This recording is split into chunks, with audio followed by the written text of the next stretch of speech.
ప్రార్థన చేసుకుందామండి. పరలోకమందున్న మా తండ్రి, మీ ఉన్నతమైన శ్రేష్టమైన నామానికి, మీ ప్రియకుమారుడు మా అందరికీ లోకరక్షకుడైన క్రీస్తు ప్రభువారి పేరట కృతజ్ఞతాస్తుతులు చెల్లిస్తూ ఉన్నాము నాయన.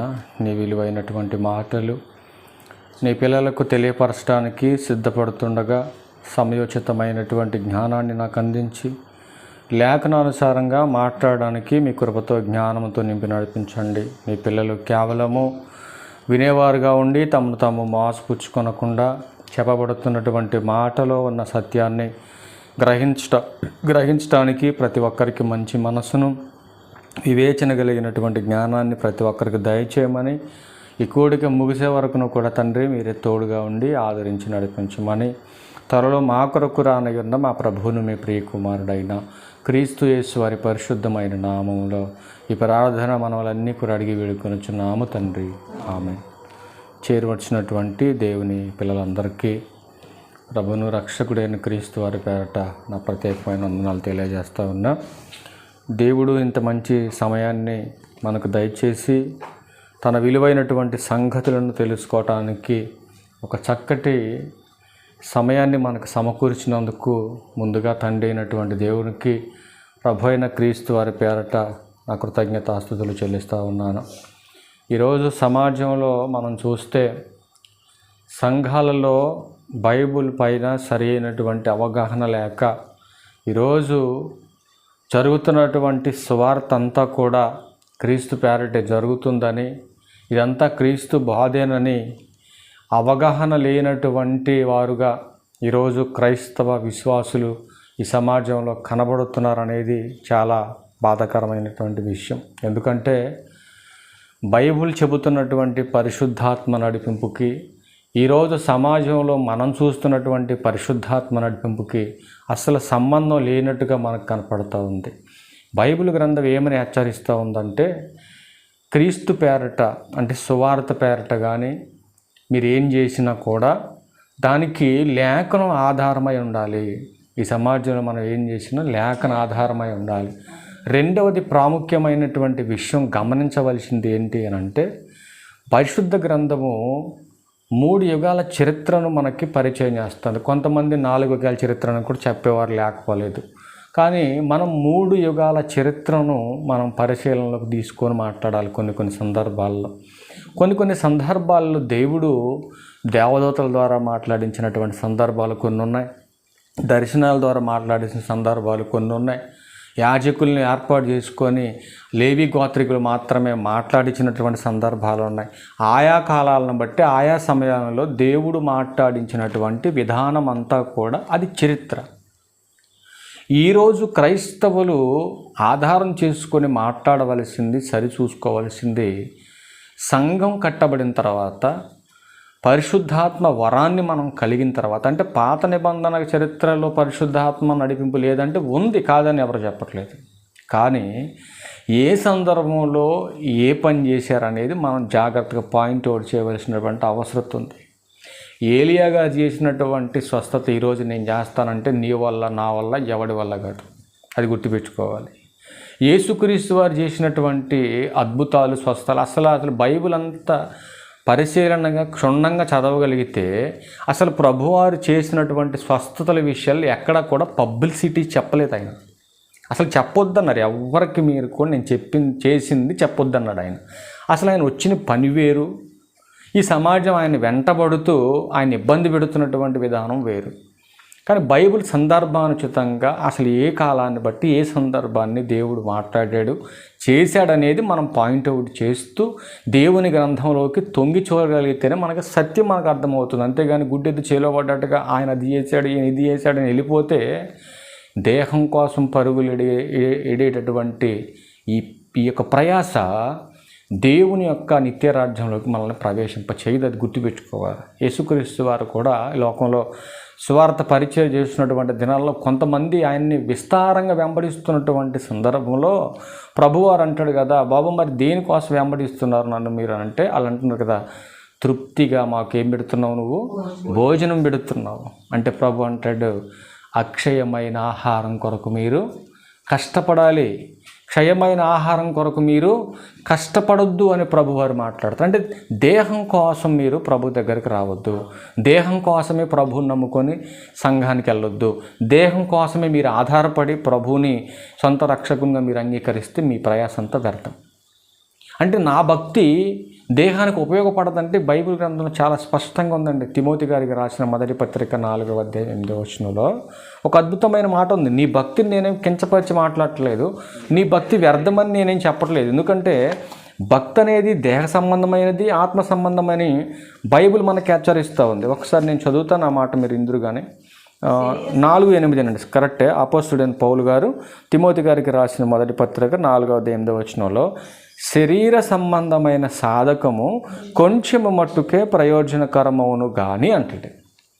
అంటే ఈ శరీరం చేసేటటువంటి పనులు, అంటే ఏ పనినైతే నువ్వు సాధన చేసి సాధకంగా సంపాదించుకొని చేస్తున్నావో ఆ పనంతా కూడా కొంచెం కాలం వరకే ప్రయోజనకరం అంటున్నాడు పౌలు గారు. ఎవరికి? తిమోతి గారు చెబుతున్నాడు, తిమోతి, శరీర సంబంధమైనటువంటి సాధకం అది ఎంత గొప్ప హోదా కలిగిన క్యాటర్ అయినా ఈ సమాజంలో, దేహంలో ఆత్మ ఉన్నంత వరకు అది పనిచేస్తుంది ఆ జాబు. ఇప్పుడు నువ్వు చనిపోయావు అనుకో, నీ జాబ్ ఏమైపోద్ది? ఆగిపోద్ది. నువ్వు చనిపోయావు అనుకో, నువ్వు చేసేటటువంటి టెక్నాలజీ, నువ్వు చేసేటటువంటి ఇవంతా కూడా ఆగిపోద్ది. కానీ భక్తుడైనటువంటి పౌలు గారు ఒక సేవకుడిగా, సాటి సేవకుడు చెబుతున్నటువంటి సందర్భం ఈరోజు మనందరికీ చెబుతున్న మాట ఏంటంటే, దైవభక్తి ఇప్పటి జీవ విషయములో, చూసారండి, దైవభక్తి అంటే ఇప్పటి జీవ విషయంలో ఏ భక్తి అయి ఉండాలి? దైవభక్తి అన్నాడు, కానీ దేహ సంబంధమైన భక్తి కాదు. నీ భక్తి దేహం కోసమే అయితే వ్యర్థం అని చూపించడం కోసం ఈ మాటను మీకు చూపించడం జరిగింది. కాబట్టి మా టాపిక్ ఏంటంటే, ఈరోజు పరిశుద్ధాత్మ పేరట అనేకమైనటువంటి వింత విచిత్రమైనటువంటి చేష్టలు జరుగుతున్నాయి సంఘాల్లో. దాన్ని గూర్చినటువంటి అవగాహన లేనటువంటి మరికొంతమంది విశ్వాసులు వాళ్ళని వెంబడించి వాక్యాన్ని వక్రీకరించి ప్రభువుకి అవమానకరంగా ఈ సమాజంలో పనిచేస్తున్నారు. అట్లాంటి వారి కోసం, అట్లాంటి వారిని మేల్కొల్పడం కోసమే కొన్ని సందర్భాలు బైబిల్ గ్రంథంలో నుంచి సేకరించి మీ ముందుకు తీసుకురావటం అనేది జరిగింది. దీనికి ఒక చిన్న టైటిల్ తీసుకొని మొదటి భాగంగా మీరు రాసుకోవాలి, ఎందుకంటే రెండో భాగం రేపు ఉంది. చాలా ప్రాముఖ్యమైన విషయాలు రేపటి పాఠంలో మీ ముందుకు తీసుకురావడం జరుగుతుంది. ఇప్పుడు ఈ చెప్పబోతున్నటువంటి టైటిల్కి అనుగుణంగా కొన్ని ఆధారాలు మీ ముందుకు తీసుకురావడానికి నేను ప్రయత్నం చేస్తున్నాను. కాబట్టి జాగ్రత్తగా నేను చెబుతున్న మాటలు వాక్యానుసారమా కాదా, లేదా లోక సంబంధమైనవా, లేకపోతే చెబుతున్నటువంటి బోధ ఏమన్నా మిక్స్డ్గా ఉందా, మీకు ఒకసారి మిమ్మల్ని మీరు పరీక్షించుకొని లేఖనాన్ని చెక్ చేసుకోమని కూడా మీకు రిక్వెస్ట్ చేస్తున్నాను. అందుకని ఒక చిన్న టైటిల్ వేసుకొని దీనికి మనం ముందుకెళ్ళే ప్రయత్నం చేద్దాం. పరిశుద్ధాత్మపై అవగాహన లేని పరిశుద్ధ జనం. ఎంత బాగుందో చూడండి మాట, పరిశుద్ధాత్మపై అవగాహన లేని పరిశుద్ధ జనం. మీరు ఆలోచన చేయండి. ఇప్పుడు మనం ఆంధ్రాలో ఉండి మీ ముఖ్యమంత్రి గారు ఎవరో అని అంటే ఎవరైనా అడిగితే, ఇప్పుడు ఈ క్వశ్చన్కి ఆన్సర్ ఎలా ఉందంటే నాకు ఎవరో తెలియదు అన్నట్టు ఉంది. ఇది అలాగే ఉందా? ఇప్పుడు మీ నాన్న ఎవరంటే నువ్వు ఇంట్లోనే ఉండి ఆయన పెట్టింది ఇది, ఆయన చెప్పింది చేసి అన్నీ చేసుకుంటూ బతుకుతున్నాడు, మీ నాన్న ఎవరంటే ఏమన్నట్టు ఉంది ఇది. అంటే సంఘానికి వెళుతున్నటువంటి మనం, పరిశుద్ధులమని పిలువబడుతున్నటువంటి మనం అసలు ఎట్ట పరిశుద్ధులమో, ఎందుకు పరిశుద్ధులమో, ఆ పరిశుద్ధులనే పేరు అసలు ఎవరి ద్వారా వచ్చిందో, అసలు పరిశుద్ధాత్మ వరమును గూర్చినటువంటి అవగాహన లేనటువంటి పరిశుద్ధులు, వాళ్ళొక్క ఒక జనం అని మాట్లాడుతూ ఉన్నాం. పరిశుద్ధ జనం. అసలు ఎలా వీళ్ళు పరిశుద్ధ జనం అంటే, అసలు మనం ఎలా పరిశుద్ధులం? ఫస్ట్ నువ్వు చెక్ చేసుకోవాల్సిన మొదటి పాయింట్ ఏంటంటే, ఇప్పుడు మన టైటిల్ ఏం తీసుకున్నాం మనం, పరిశుద్ధాత్మపై అవగాహన లేని పరిశుద్ధ జనం. మొదటి టాపిక్ ఇది. మొదటి టాపిక్ అని రాసుకుంటే రెండో టాపిక్ నీకు అర్థమవుతుంది, లేదా నీకు ఎప్పటికీ అర్థం కాదు ఇది. అందులో మొదటి విషయం నువ్వు ఆలోచన చేయవలసింది ఏంటంటే, ఈ టాపిక్లో అసలు నేను ఎలా పరిశుద్ధుడిని, నేను ఎలా పరిశుద్ధురాలిని అనేది నువ్వు ఆలోచన చేయగలిగితే పరిశుద్ధాత్మ గురించి నీకు అర్థమవుద్ది. అసలు నేను ఎలా పరిశుద్ధుడిని, ఎవరిని పరిశుద్ధులని బైబిల్ హెచ్చరిస్తూ ఉంది, ఎవరు పరిశుద్ధులు అది తెలిస్తేనే మనకి పరిశుద్ధాత్మను కూర్చున్నటువంటి కొంత అవగాహన అయినా నీకు వస్తుందనే భావనతో ఇన్నిసార్లు హెచ్చరించడం జరుగుతుంది. కాబట్టి మనం ఎలా పరిశుద్ధులం అనేది మనం చూడగలిగితే మనందరికీ తెలిసినటువంటి మాటే. తెలియని వారి కోసం మళ్ళీ ఒకసారి చెప్తాను. అపోస్తుల కార్యములు 2వ అధ్యాయము 37వ వచనం నుంచి కొన్ని మాటలు మనం చదవగలిగితే ప్రియమైన దేవుని వారలారా, చక్కటి విషయాలు అక్కడ పొందుపరచడం జరిగింది. పేతురు గారు చక్కగా మాట్లాడుతున్నారు. ఆ మాటలు నిదానం చూద్దాం మనం. వారు ఈ మాట విని హృదయములో ఎక్కడ నొచ్చుకున్నారు? అది చదవట్లే మీరు. వారు ఈ మాటలు విని హృదయములో నొచ్చుకున్న కాడ పుట్టినట్లు ఏముంది చూడండి. వాక్యం విన్నారు. ఆ వాక్యం చేత వాళ్ళ హృదయం ఏం చేయబడిందంటే పొడవబడింది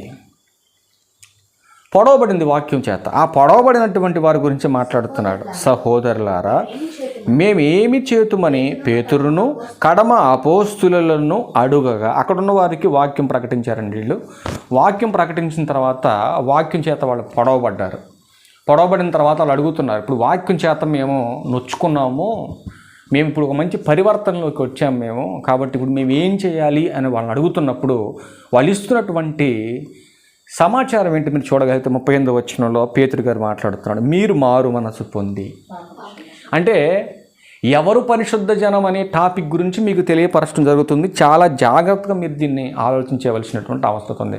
మందిరానికి వెళ్ళే వాళ్ళందరూ పరిశుద్ధులని కాదు, మందిరానికి వెళ్ళే వాళ్ళందరూ పరలోకానికి వెళ్ళే వాళ్ళని కాదు. అసలు ఎవరు పరిశుద్ధులు, ఎందుకు పరిశుద్ధాత్మ గురించి వాళ్ళకి అర్థం కావట్లేదు. దాని గురించి మనం జాగ్రత్తగా ఆలోచన చేయాలి. ఇప్పుడు పరిశుద్ధాత్మ కూర్చున్నటువంటి అవగాహన మనకు వస్తేనే ఈ సమాజంలో ఎవరు నీతి కలిగిన బోధ చేస్తున్నారో, ఎవరు అబద్ధ బోధ చేస్తున్నారో, ఎవరు వక్రీకరించి బోధ చేస్తారో మనకు అర్థం కావాలంటే ఫస్ట్ బైబిల్ బేసిక్స్ మనకు అర్థం కావాలి. అందుకే దాని గురించి మనం కొన్ని మాటలు చూద్దాం. ఇక్కడ పేతురు గారు ఏమంటున్నాడు? మీరు మారు మనసు పొంది. ఎవరికి మారు మనసు గురించి మాట్లాడుతున్నాడు? ఎవరు పొందాలి మారు మనసు? వాక్యము విని పొడవబడినవాడు. అసలు మారు మనసు ఎవరికి వస్తుంది, ఎలా వస్తుందంటే వినుట వలన వస్తుందని బైబిల్ చెప్తా ఉంది. మార్కు సువార్త 10:17లో అదే ఉంటుంది. రోమీయులకు రాసిన పత్రికలో. అంటే వాక్యం విన్నవాడు పొడవబడాలి, అలా పొడవబడినటువంటి వాడు మారు మనసు పొందాలి. అలా మారు మనసు పొందినటువంటి వ్యక్తి తాను చేసినటువంటి పాపాలకు క్షమాపణ జరగాలి.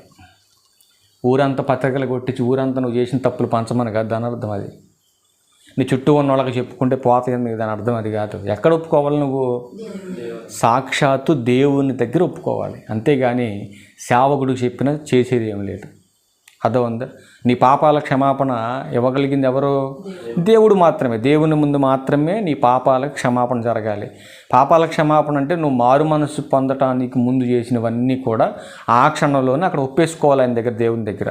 ఒప్పేసుకున్న తర్వాత ఏం చేయమంటుంది నెక్స్ట్ మాట చూడండి. పాప క్షమాపణ నిమిత్తం ప్రతివాడు యేసుక్రీస్తు నామమున బాప్తిస్మము పొందుడి. చూడండి, ఒక్కొక్క ప్రాసెస్ చెబుతున్నాడు ఆయన. దీనికి ప్రాసెస్ అంతా వాక్యం ఎందుకు చెప్పబడుతుంది, ఎందుకు మారు మనసు గురించి చెబుతున్నాడు, ఎందుకు పాప క్షమాపణ అంటున్నాడు, దాని తర్వాత మళ్ళీ బాప్తిస్మం అంటున్నాడు. అసలు ఏంటి ప్రాసెస్ అంతా, దేనికి, ఏం జరగబోతుంది ముందు అనేది మనం ఆలోచించాలి. ఇవన్నీ ఆలోచన చేయకోకుండా గుడ్డెది చేతిలో పడ్డట్టుగా వెళ్ళిపోయి బాప్తిజం తీసేసుకోవటం, మందిరానికి పోవటం, 4 రోజులు వెళ్ళటం, మళ్ళీ మానేయటం, మన నచ్చినట్టు బతకటం. మనం ఇలా చేసేవాడికి ఎప్పటికీ అర్థం కాదండి బైబిల్. అందుకనే వాళ్ళు ఏం చేస్తారంటే గాలి చెదురు పొట్టు వలే వాళ్ళు ఎక్కడ పడితే అక్కడ కొట్టు. గాలి వచ్చినప్పుడు ఏం చేస్తుంది పొట్టు? ఒకసాట ఉంటుందా? ఉండదండి. గాలి వచ్చినప్పుడు ఎక్కడి నుంచి ఎగిరి అడ్డుపోతుంది, అటు నుంచి గాలి ఇటుపోద్ది, ఇటు నుంచి గాలి తడిపోద్ది. ఎందుకంటే సరి అయినటువంటి అవగాహన లేనటువంటి ఆఫ్ మైండ్ అండి. అందుకే బైబిల్ ఏమంటుందంటే, ఇదిగో వాక్యం వినో, మారు మనసు పొందు, పాపక్షమాపణ జరిగించు, ఆ తర్వాత బాప్తిస్మం తీసుకో. ఏం జరుగుద్ది చెబుతున్నాడు ఇప్పుడు పేతురు గారు. ఏమంటున్నాడు? అప్పుడు మీరు ఎప్పుడు పరిశుద్ధాత్మ వస్తుంది మీకు అంటే అప్పుడు అంటున్నాడు. ఎప్పుడు అంటే మనం బ్యాక్గ్రౌండ్ ఇప్పుడు చదువుకున్నంత జ్ఞాపకం చేసుకోవాలి మనం. అప్పుడు మీకు పరిశుద్ధాత్మ వరము పొందుదురు అన్నాడు. ఎప్పుడు మనం పరిశుద్ధులం? ఎప్పుడంటే మనం పరిశుద్ధులం? ఎప్పుడు మనం పరిశుద్ధులం? ఇవన్నీ మారు మనసు, పాపక్షమాపణ, బాప్తిస్మం జరిగిన తర్వాత, అప్పుడు పరిశుద్ధాత్మ వరాన్ని పొందిన తర్వాతే మనం పరిశుద్ధులం. ఏమంటే పరిశుద్ధాత్మ వరాన్ని పొందిన మనం పరిశుద్ధులమైనటువంటి మనకు పరిశుద్ధాత్మ గురించి తెలియకపోతే ఎలాగా? మీరు ఆలోచించండి. క్రైస్తవులమని పిలువబడుతున్నటువంటి మనకు క్రీస్తు గురించి తెలియకపోతే ఎంత అవమానకరం ఉండేది మీరు ఆలోచించండి. హెబ్రీయులకు రాసిన పత్రిక 10వ అధ్యాయం 10వ వచనం కూడా చూడండి ఒకసారి. ఒక అద్భుతమైన మాట ఉంది అక్కడ, చదువుకుందాం. హెబ్రీయులకు రాసిన పత్రిక 10వ అధ్యాయం 10వ వచనం కూడా చూడండి. క్రీస్తు యొక్క శరీరం ఒక్కసారి అర్పింపబడుట చేత ఆ చిత్తమును బట్టి మనము పరిశుద్ధపరచబడి ఉన్నాము. అంటే అక్కడ బాప్తీస్మం ద్వారా పరిశుద్ధాత్మను పొందినటువంటి మనం ఎలా పరిశుద్ధులమయ్యామంటే మన పాపాలకు యేసుక్రీస్తు వారి రక్తం ప్రక్షాళన జరిగింది. క్రీస్తు రక్తము ద్వారా మనం ఏం చేయబడ్డామంటే పరిశుద్ధపరచబడ్డాం, పరిశుద్ధులమయ్యాం మనం. ఆయన రక్తము చేత పరిశుద్ధపరచబడి పరిశుద్ధాత్మ వరాన్ని కలిగి మనం పరిశుద్ధులుగా, మనం ఒక పరిశుద్ధ జనంగా మనం ఎన్నిక చేయబడ్డాం, పరిశుద్ధ జనంగా మనం సమకూర్చబడ్డాం. అలా పరిశుద్ధ జనంగా సమకూర్చబడినటువంటి మనం ఎలా పరిశుద్ధాత్మ గురించి మనం తెలుసుకోవాలి. ఎలా పరిశుద్ధులు మనం చూసాం, మనం ఎలా పరిశుద్ధులు చూసాం, ఎలా మనం పరిశుద్ధ జనము కూడా మనం చూడాలి. ఇప్పుడు పరిశుద్ధులు ఎలా అయ్యో మనం చూసాం కదా, మరి పరిశుద్ధ జనం ఎలా అయ్యాం ఒకసారి పేతురు గారు రాసినటువంటి మొదటి పత్రిక 2వ అధ్యాయం 9వ వచనం కూడా ఒక మాట చూడండి. అక్కడ పరిశుద్ధ జనం అనే మా టైటిల్ ఇచ్చాం కదా, ఆ సందర్భం చూద్దాం ఒకసారి. పేతురు గారు రాసినటువంటి మొదటి పత్రిక 2వ అధ్యాయం 9వ వచనం చూడండి.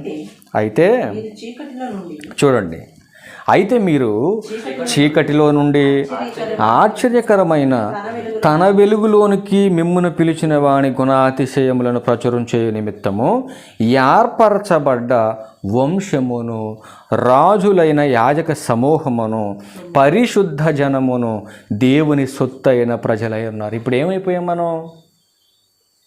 దేవునికి సొత్తైనటువంటి ప్రజలమయ్యాం మనం. దేవుని యొక్క పరిశుద్ధ జనమైపోయాం మనం. ఇప్పుడు దేని ద్వారానంటే క్రీస్తు రక్తము ద్వారా, పరిశుద్ధాత్మ వరాన్ని పొందుకోవటం ద్వారా. ఎక్కడి నుంచి మీరు ఇక్కడికి రప్పించబడ్డారు ఈ పరిశుద్ధ జనం అనేటటువంటి గుంపులోకి అనంటే బైబిల్ చెప్తున్నటువంటి సందర్భం చీకట్లో నుంచి అన్నట్టు. ఆ చీకటి బంధకాలను తెంపింది ఎవరు అని అంటే వాక్యం. ఆ వాక్యము ఆ చీకటి బంధకాలను తెంపి నిన్ను వెలుగులోనికి తీసుకొచ్చింది. వెలుగులోకి వచ్చినటువంటి నీవు దేవునికి సొత్తైనటువంటి ప్రజగా, ఆయన యొక్క జనాంగంగా, పరిశుద్ధ జనంగా ఎన్నిక చేయబడ్డారు. అలా ఎన్నిక చేయబడినటువంటి మీరు ప్రతి ఒక్కరూ కూడా ఆలోచించవలసినటువంటి విషయం ఏంటంటే ఆయన వ్యక్తిగా లేదా శక్తిగా మీకు కనపడుతున్నాడు. పరిశుద్ధ వరాన్ని పొందినటువంటి మనం, పరిశుద్ధాత్మ అంటే చాలామంది ఆయన ఒక వ్యక్తి కాదండి, ఒక శక్తిని మాట్లాడుతున్నారు. చాలా సందర్భాలు, చాలా పాటలు మనం విని ఉంటాం. పరిశుద్ధాత్ముడు అంటే దిగిరా దిగిరా దిగిరా అంటే యోర్దాను నదిలో యేసుక్రీస్తు ప్రభు వారు బాప్తిస్మం పొందినప్పుడు ఆకాశంలో నుంచి పరిశుద్ధాత్మ ఎలా వచ్చిందని మనకు బైబిల్ ఒకే ఒక్క మాట కనపడుతుంది అక్కడ మనకి. పావురం వలె దిగిందని. అంటే పరిశుద్ధాత్ముడు ఒక పక్షి లాంటివాడా? పరిశుద్ధాత్ముడు అంటే ఒక అనుభూతి లాంటివాడా? పరిశుద్ధాత్ముడు అంటే కేవలము ఒక ఒక ఒక చిన్నపాటి సాధారణంగా మనం మాట్లాడుకునేటటువంటి చిన్న ఒక లక్షణం అనుకున్నారు ఆయన బైబిల్ గ్రంథంలో. తండ్రి, కుమార, పరిశుద్ధాత్మ. అంటే పరిశుద్ధాత్ముడు కూడా దేవుడేనా అని బైబిల్ చెప్తా ఉందంటే మనం రేపటి దినాన మనం దాని గురించి మనం మాట్లాడతాం. ఈరోజు మనం నేర్చుకోబోయేది అసలు పరిశుద్ధాత్ముడు ఒక వ్యక్తిగా ఉన్నాడా, శక్తిగా ఉన్నాడా, అది మనం అర్థం చేసుకోవాలి. ఎందుకంటే ఆరాధన పెట్టిన కాసేపు మాత్రమే పరిశుద్ధాత్మ వచ్చేసి ఆ తర్వాత వెంటనే ఆరాధన అయిపోగానే, హడావుడి అయిపోగానే పరిశుద్ధాత్మ వెళ్ళిపోయి ఏమంటే సైలెంట్ అయిపోతున్నటువంటి విధానం మనం చాలామందిలో కనపడతాం. అది ఏంట్రా బాబు ఇప్పటిదాకా ఎంత హడావుడి చేసి జరిగిందంటే వాళ్ళు మాట్లాడుతుంది ఏంటంటే పరిశుద్ధాత్మ జరిగింది, పరిశుద్ధాత్మ వచ్చింది, పరిశుద్ధాత్మ వాలింది, పరిశుద్ధాత్మ తాకింది, పరిశుద్ధాత్మ ముట్టిందని మాట్లాడుతున్నారు. అంటే ఈ మనుషులకి పరిశుద్ధాత్మను గురించి ఏమర్థమైందని వీళ్ళు మాట్లాడుతున్నారు.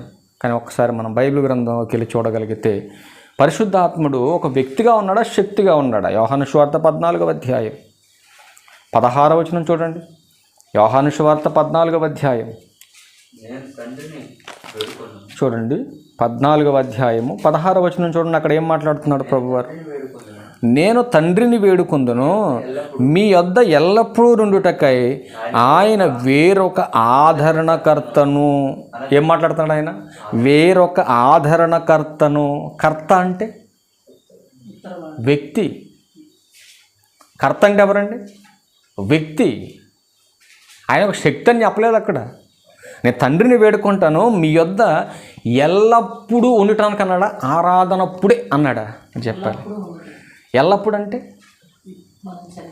ఎల్లప్పుడు అంటే ఎప్పుడైతే వాక్యము విని మారు మనసు పొంది పాపక్షమాపణ నిమిత్తం బాప్తీసనం పొందావో ఆ పొందిన వెంటనే పరిశుద్ధాత్మ వరం నీకు వస్తుంది. ఆ వచ్చినప్పటి నుంచి చనిపోయేంత వరకును కూడా, అంటే ఎల్లప్పుడూ అంటే నువ్వు విశ్వాసంలో పడిపోనంత వరకు పరిశుద్ధాత్మ నీతోనే ఉంటాడు. ఎల్లప్పుడూ ఉండుటకు ఆయన వేరొక ఆదరణకర్తను అనగా సత్యస్వరూపియగు ఆత్మను మీకు అనుగ్రహించును. చూడండి ఏం మాట్లాడుతారు. తర్వాత 17 వచ్చిన లోకం ఆయనను చూడదు, ఆయనను ఎరుగదు కనుక ఆయనను పొందనేరదు. మీరు ఆయనను ఎరుగుదురు, ఆయన మీతో కూడా నివసించును, మీలో ఉండును. ఎంతమందికి అర్థమైంది ఈ మాట? ఆయన మీతో నివసించును, మీలోనే ఉండునని చెప్పాడు. కానీ పరిశుద్ధాత్మ వచ్చినప్పుడు గంతులేసి, పరిశుద్ధాత్మ వచ్చినప్పుడు కేకలేసి, పరిశుద్ధాత్మ వచ్చినప్పుడు గంతులేసుకుని డొల్లుకుంటా బొర్లుకుంటా ఆ తర్వాత కాసేపు తర్వాత మళ్ళీ వెళ్ళిపోవడం ఏమన్నా ఎక్కడన్నా బైబిల్లో కనపడుతుంది మనకి? ఆయన మీతోనే ఉంటాడు ఎల్లప్పుడూ అని బైబిల్ చెప్పింది. ఏమండి మీలోనే ఉండి మీతోనే ఉంటాడని బైబిల్ మనకి చక్కటి ఎవిడెన్స్ మనకు అందిస్తూ ఉంది. కానీ ఈ సమాజం ఏం చేస్తుంది, ఏం నేర్చుకుంటుందో మీరు ఆలోచన చేయండి. ఆయన వ్యక్తి అని బైబిల్ చక్కటి సమాచారాన్ని మనకిస్తుంది. కానీ ఈరోజు ఒక శక్తిగా భావించుకొని ఇది కరెంట్ షాక్ కొట్టినటువంటి వ్యక్తులుగా హడావుడి చేస్తున్నారు సంఘాల్లో. ఇది ఏంటి అసలు ఏం జరుగుతుంది సంఘాల్లో? ఇదంతా వాక్యానుసారమేనా? మీరు చేస్తుంది లేఖనానుసారమేనా? ఇది ప్రభువుకి మహిమేనా? ఒక్కసారి మీరు చెక్ చేసుకోమని కూడా ఈ సమయంలో హెచ్చరిస్తూ ఉన్నాను. మరొక మాటను చూసి మనం రెండో భాగాన్ని రేపటి దినాన్ని నేర్చుకున్నాం. ఆత్మ విషయమైనటువంటి దోషణకు అసలు క్షమాపణే ఉండదని చెప్తుంది బైబిల్. యేసుక్రీస్తు వారికి విరోధంగా నువ్వు మాట్లాడినా, ఎందుకంటే ఆయన శాంతంగా శాంతి సమాధానం కోసం వచ్చాడు కాబట్టి శాంతంగా సమాధానం చెప్తాడు. కానీ ఆయన ఆత్మ అంటే పరిశుద్ధాత్మకు విరోధంగా మాట్లాడితే అసలు క్షమాపణ లేదంటుంది బైబిల్. ఒకసారి ఆ మాట చూడండి. మీరు ఎంత పెద్ద తప్పు చేస్తున్నారు పరిశుద్ధాత్మకు విరోధంగా. మత్తయి సువార్త 12వ అధ్యాయం, మత్తయి సువార్త 12వ అధ్యాయం, మత్తయి సువార్త 12వ అధ్యాయము 32వ వచనం చూడండి. 12వ అధ్యాయం 32వ వచనంలో మనుషు కుమారునికి విరోధముగా మాట్లాడువానికి పాపక్షమాపణ కలదు, కానీ పరిశుద్ధాత్మకు విరోధముగా మాట్లాడువానికి ఈ యుగమందైనను రాబో యుగమందైనను పాపక్షమాపణ లేదు. మీరు ఆలోచించాల్సినటువంటి అవసరం ఉంది. ఎంతైనా సావుకులైనా సంఘస్థులైనా ప్రతి ఒక్కరూ ఆలోచించాలి. ఎందుకంటే దేవునికి విరోధంగా మాట్లాడినా కొంత బతికే అవకాశం ఉంది, కానీ యేసుక్రీస్తు వారి మీద తప్పుడు మాటలు మాట్లాడిన కొంత బతికే అవకాశం ఉందేమో. కానీ పరిశుద్ధాత్మకు విరోధంగా మాట్లాడితే అస్సలు ఈ యుగమందైనా కానీ రాబో యుగమందైనా కానీ అస్సలు పాప క్షమాపణ లేదు అన్నట్టు. అందుకే ఏదైనా మనం మాట్లాడేటప్పుడు ఒళ్ళు దగ్గర పెట్టుకొని మాట్లాడాలి. వాక్యం గురించి నోటుకు వచ్చినట్టుగా వింటున్నారు కదా, కూర్చున్నవారికి ఏం తెలియదులే అని చెప్పి నీ నోటుకు వచ్చినట్టు నువ్వు చెప్పుకుంటూ వెళ్ళిపోతే నరకం అనేది చాలా భయంకరమైందని గుర్తు చేసుకోమంటుంది బైబిల్, హెచ్చరిస్తూ ఉంది. అందుకే మరొక మాటను కూడా మీరు చూడగలిగితే 34వ వచనం చూడండి. అందులోనే సర్పసంతానమా, మీరు చెడ్డవారయుండి ఎలాగూ మంచి మాటలు పలకగలరు? చూసారండి ప్రభువారు ఏం మాట్లాడుతున్నాడు. వాళ్ళందరూ అంటున్నారు కదా, మేము అబ్రహాము సంతానం అయ్యా, మేము అబ్రహాము సంతానం అని వాళ్ళు మాట్లాడుతున్నారు. కానీ ప్రభువారు అంటున్నాడు మీరు సర్పసంతానం అన్నాడు. ఎందుకు? వాళ్ళ క్రియలు తిన్నగలేవు, వాళ్ళ క్రియలు తిన్నగలేవండి. క్రియలు తిన్నగలేవు కాబట్టి ఆయన ఏమంటున్నాడు, సర్పసంతానం అన్నట్టు. సర్పసంతానం అంటే ఎవరి సంతానం? అపవాది సంతానం. వాళ్ళు అపవాది సంతానం అయిన వాళ్ళు తిన్నగా మాట్లాడరు ఇక. కానీ ప్రభు ఏమన్నాడంటే లోకం ఆయన ఎరుగుదు అన్నట్టు. ఎవరిని ఎరుగుదు? లోకం ఆయన ఎరుగదు. ఎవరిని ఎరుగుదు అని అంటే పరిశుద్ధాత్మ ఎరగదు లోకం. కాబట్టి మీరు ఎరుగుదురు. కాబట్టి మీలో ఉన్నాడు ఆయన, మీతో ఉంటాడు ఆయన.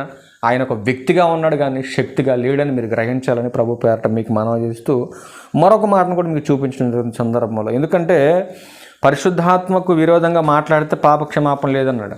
ఇప్పుడు మారు మనసు పొంది పాపక్షమాపణ నిమిత్తము పరిశుద్ధాత్మ వరాన్ని పొందినటువంటి పరిశుద్ధ జనంగా పిలువబడుతున్న వారు పరిశుద్ధాత్మకు విరోధంగా మాట్లాడితే, పరిశుద్ధాత్మను దుఃఖపరిస్తే పరిస్థితులు చాలా ఘోరంగా ఉంటాయని బైబిల్ మనకి హెచ్చరిస్తుంది. ఎఫెసీయులకు రాసిన పత్రిక 4వ అధ్యాయము 30-31 వచనాలు చదవగలిగితే ప్రియమైన దేవుని వారలారా,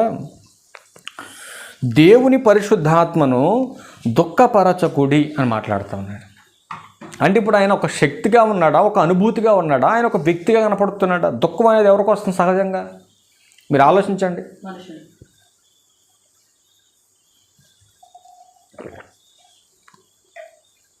చెప్పాలండి, దుఃఖం ఎవరికి వస్తుందండి?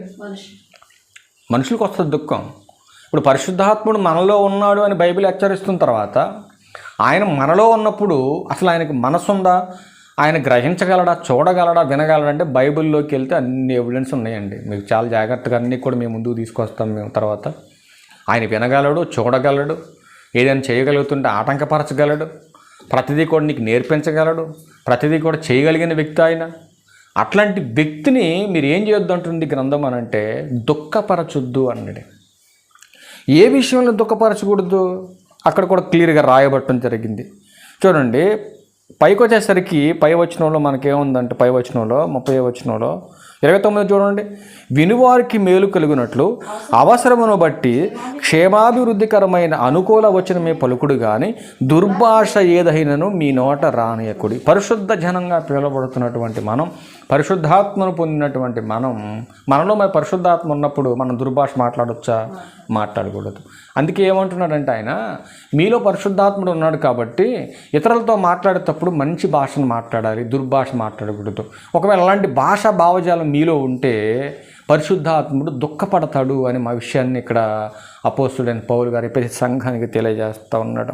పరిశుద్ధాత్ముడు ఇంకా దుఃఖపరిచేటటువంటి ప్రస్తావనలు ఇంకా ఏమేమి ఉన్నాయంటే 31 అంటాడు, సమస్తమైన ద్వేషం, కోపం, క్రోధం, అల్లరి, దూషణ, సమస్తమైన దుష్టత్వము మీరు విసర్జించాలి. ఇక పరిశుద్ధాత్మ వచ్చిన తర్వాత ఇవన్నీ మీరు మళ్ళీ తగిలించుకోకూడదు.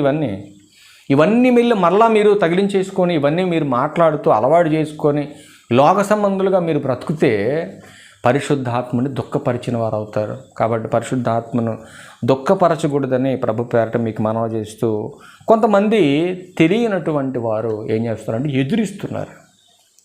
దేన్ని ఎదిరిస్తున్నారు, ఎందుకు ఎదిరిస్తున్నారు, వాళ్ళ గురించి బైబిల్ ఏం చెప్తుందో ఒక మాట చూసుకొచ్చేద్దాం. అపోస్తుల కార్యములు 7వ అధ్యాయం 51వ వచనంలో, అపోస్తుల కార్యములు 7వ అధ్యాయం 51వ వచనంలో అక్కడ ఒక అద్భుతమైన మాటను చదువుకొని మనం రెండో భాగాన్ని రేపటి దినాన మనం నేర్చుకుందాం. అక్కడ చూడండి, అక్కడ ఏం మాట్లాడతారు? ముష్కరులారా, హృదయములను చెవులను దేవుని వాక్యమునకు లోపరచనొల్లని వారులారా, మీ పితరుల వలె మీరును ఎల్లప్పుడూ పరిశుద్ధాత్మను ఎదిరించుచున్నారు. అంటే వాక్యాన్ని వినకుండా ఎదిరించేటటువంటి వారు ఎవరిని ఎదిరిస్తున్నారంటే పరిశుద్ధాత్మను ఎదిరిస్తున్నారు. ఈ రోజుల్లో వాక్య పరిచర్య జరిగించేదంతా కూడా ఎవరంటే పరిశుద్ధాత్ముడు. పరిశుద్ధాత్మ నడిపింపు లేకుండా సువార్త సత్యం బయటికి రాదు.